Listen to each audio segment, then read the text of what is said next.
Естімеген елде көп демекші, осыған дейін неше түрлі аңдардың терісінен біршама заттар жасалатынын білеміз.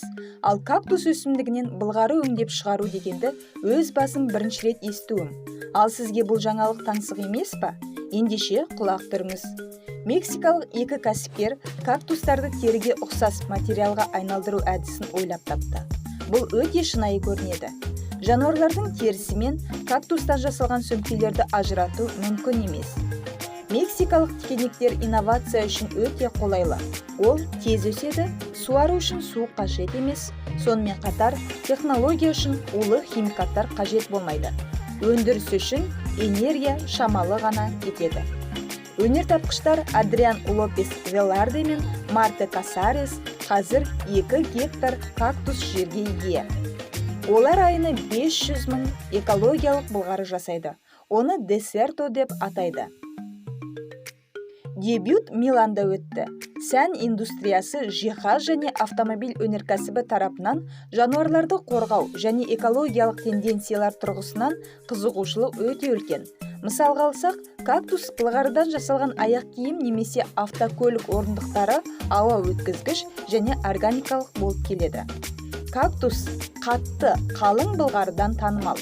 Ол веган былғары десертін жануарлардың терісінен ұқсайтындай керемет құрылым береді. Кактустың жетілген жапырақтары кесіліп, қабығынан тазартылады, иленеді, содан кейін 3 күнге кептіру үшін күн сәулесіне қалдырады. Мексикалық кәсіпкерлер патенттеген, сертификаттаған, содан кейін технологияға сәйкес өңдеп шығарған. Өнімдерін құпия түрде сақтаған. Десерто жасыл болып шығады, бірақ табиғи бояғыштардың көмегімен боялуы мүмкін. Олар қызыл тунец, құмды сары түс және қара түс. Кактус терісі 10 жылға жуық тұрақты қолдануға төтеп береді. Әрі қарай оны қайта өңдеуге болады. Бұл құрамында ішінара биоыдырайтын материал, құрамында пластик жоқ. Мексикалықтар өздерінің былғары әлемдегі ең маңызды былғары көрмесі Линетелде шашу шашты. Материал икемділігімен, жұмсақтығымен, түсімен және тактильді сезімімен мақталды. Жануарларға таныс терілерді өндірушілер бұдан әрі қанағаттанбайды. Халықаралық заңнамаға сәйкес, былғарыдан жасалған бұйымдар тек жануарлардың терісінен жасалады. Былғары терминін кактус материалы үшін қолдануға мүлдем болмайды.